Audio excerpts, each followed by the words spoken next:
Jules, I wanted to talk more about Bayern, but I know you want to get stuck into Andre Onana. No, I felt for him yesterday, to be fair.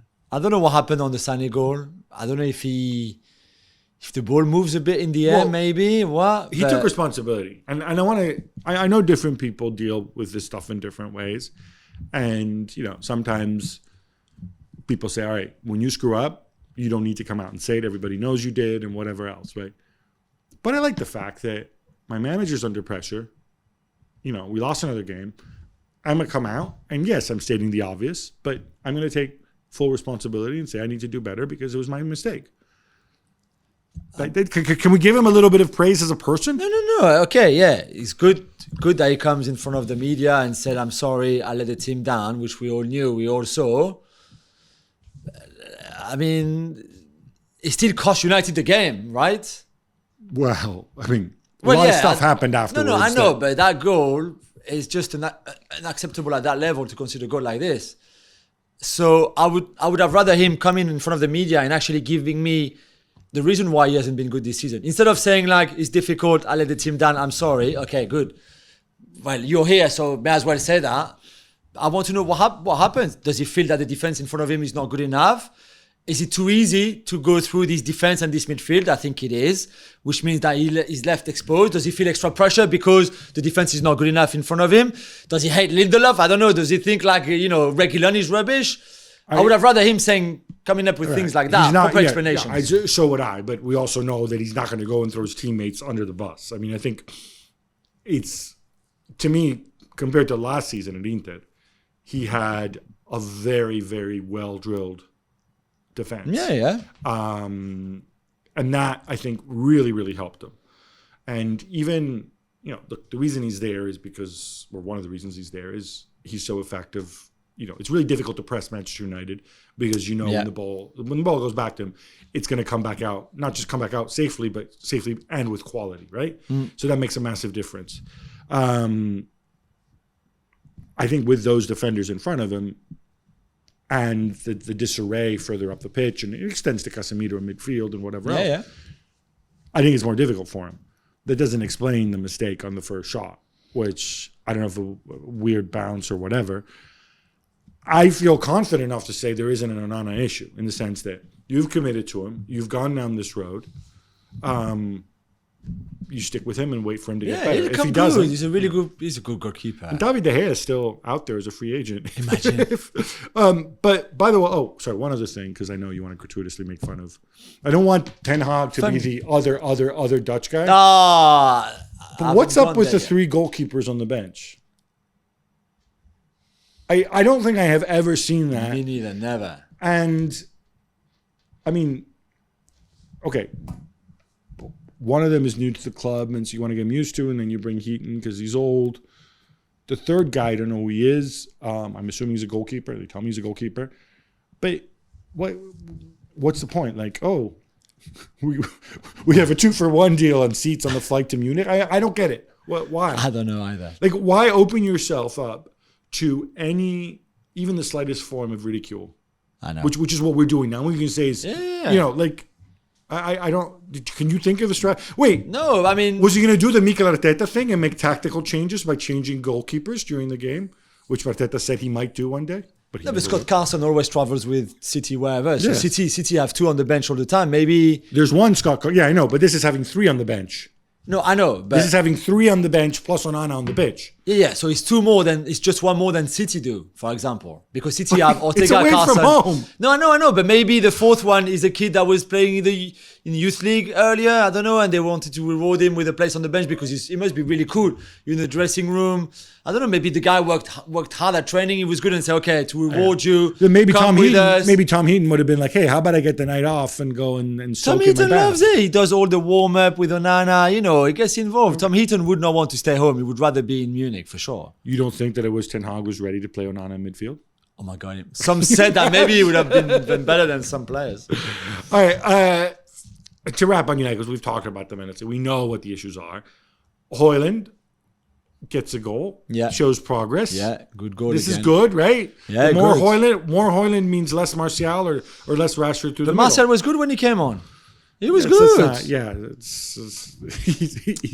not, let's not go there. No, but Holland, good.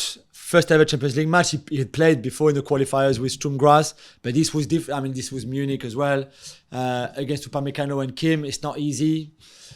I thought he did well on the goal. Is great, and you could see all the qualities that he has in the box. It was the same against Brighton. The goal didn't count, of course, but you could see his awareness. You could see that he sensed it well. He finishes well. I would want him more involved, even a bit like what we saw in the cameo appearance that he had at Arsenal, where he was very available to be used to build up the play and that focus point. That will come, but I think psychologically for his confidence is brilliant to have that goal. All right, let's go to Bayern. And I want to try to construct a little bit, I'm going to dust off my old Tuchelismo, and construct a little bit of a Tuchel defense, but it's really, really difficult. Yeah. So first off, something that we often overlooked is that Sven Ulreich is in goal, right? Yeah. They bought the Israeli dude, whatever. There's a massive screw up in the summer where you go from having three really good goalkeepers to having none, to having Sven. But it's unbelievable from a club like this. We don't know from the outside how much of that is Tuchel, how much of that is the club, because I don't think the club are going to, how much? What is how much? The decisions made in the summer, right? And again, what we're referring to is that at one point last summer, they had Jan Sommer and Nubel, and obviously Manuel Neuer will be back from injury someday. Yeah, and they said, okay, let's move Nubel, who they sent out to Stuttgart, and Sommer, who ended up joining Inter on loan. Sorry, I think they introduced permanent or obligation to buy, whatever. And then they find out Neuer's actually not going to be back for a while. Yeah. And leaving that aside, we don't know what condition Neuer's going to be in when he's back. It could take him a long time. He's been out now for 8-9 months. Yeah, right? yeah. Serious injury. That's a screw up. We don't know from the outside if that's on Tuchel or if that's on the club. It doesn't matter who's that's on. It's terrible. It's terrible management. It's inexplicable, really. When a club like this, starting the competition, and I know the most important games will be in the second half of the season, and by then they hope that Neuer is back and they should qualify without him. And Ulreich made that good save on Eriksen earlier on, and okay, maybe. But it's still not, it's just not good enough from a Bayern Munich team that also has a lot of money, because we clearly saw the 100 million on Kane. Don't tell me they couldn't have found a keeper for 20 million, 30 million, even more than that. Even Onana at 50, they could have got him. They got the Israeli guy instead, who suppose he's a very good goalkeeper, not very experienced. He's one cap for Israel. Again, probably not even the best Israeli goalkeeper in the Champions League, given what we saw from the other one. Yeah. But what I wonder is, when you bring him in, is there a pathway to him getting a few starts before Neuer comes back? Or yeah, you would think so. You would think so, but we haven't seen him yet. But Dan Perez is surely a better goalkeeper than Sven Ulreich. Apart from the fact that he doesn't speak German and has never played with those kind of players, which Ulreich has and has been training with them for a long time. But surely, I mean, if you sign a guy that is not even good enough to be your number two, this defy all logic. Okay. And you've got Laimer at right back, by the way. Let me just... Okay, but you know what? I'm okay with Laimer right back. Are you? How are you? But again, how can you let Stanisic go and Pavard go and think, we've got Mazraoui, but we know what Mazraoui is like. And then who do we have after? No. Gab and Jules. I mean, well, come on. What's going on here? On this one, I am 1,000% with you on the Stanisic thing. This makes zero sense to me. None at all. I get why Pavard's gone, because Pavard's not that good, and you cash in on him, and he's 28, whatever, and so it's perfect. You have Stanisic, and you have Mazraoui. You have attacking fullback who gets injured, and you have Stanisic who can also attack, but is also better rounded, young player. Yeah. Wait, you don't think you're going to get Stanisic enough minutes? Of course you will, right? I know. Because you know Mazraoui's not going to play every week. That's what I don't understand. So now, obviously, you got to turn to Laimer, which is fine. The poor man. Yeah, replace him. Stanisic and Pavard go. No problem. Just get someone. But that means spending more money, and you already have Laimer, who joined the club because you thought Nagelsmann was going to be there. He's not right back. You can buy, but playing right back for a central midfielder is really not that difficult, right? Nah, but anyway, he showed it's an option, right? It's a bit. I'd rather have him there than Kimmich, because if Kimmich is there, he's not playing in midfield. Yeah, right? Oh yeah, for sure.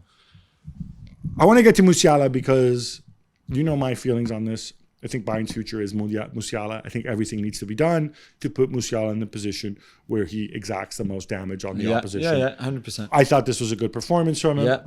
I'm still shocked by how much criticism he still gets.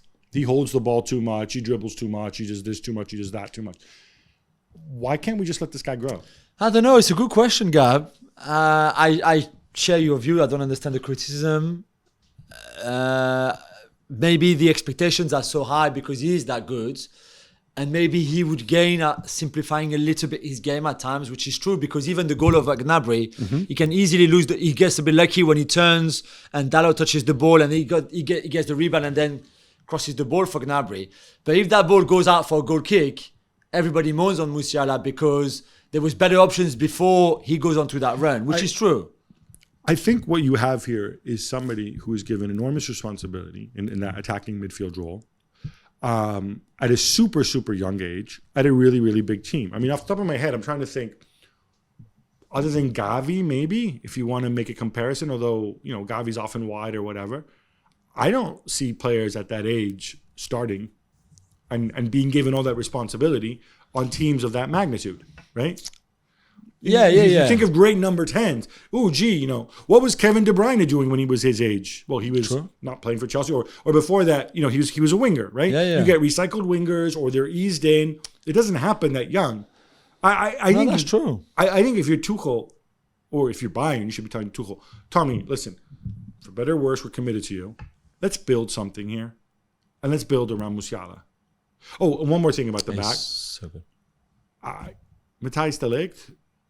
Again, you invest all this money, and now you dump the guy on the bench. But Kim and Upamecano are doing well. Right, but you're still also this is the guy. He will play a bit. He comes on to play number 6 now and again. So And up front, how do we judge the Harry Kane experiment so far?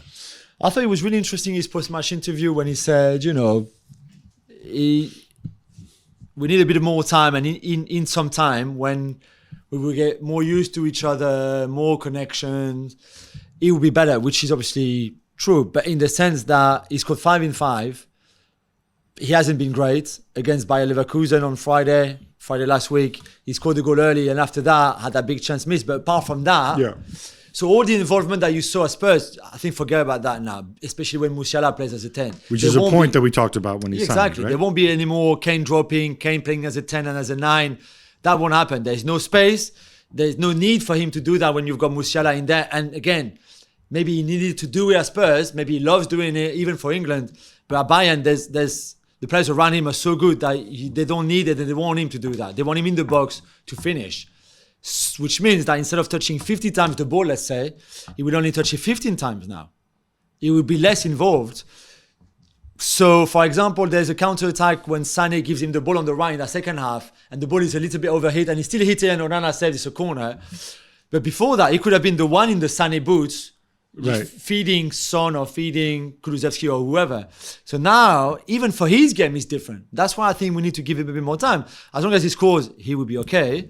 But it's a very different role for him. I think that's a great point. It's a different role, especially, let's not forget, this is somebody who's been in Germany for what, a month? Yeah. This is somebody who, had spent the last 10 years at the same club. I'm a big believer that you have to invest time and resources in your biggest assets, like Musiala because he's young and he's your future, and like Harry Kane because he's costing you an enormous amount of money. So if this is how they want to use him, and I have no issue with him, just being the guy who finishes because he can do that, and maybe it also saves his legs a little bit from having to run around. But that will necessarily take time. That will take time, and Tuchel's got to get the results while he works on this chemistry, and I don't think we're there yet.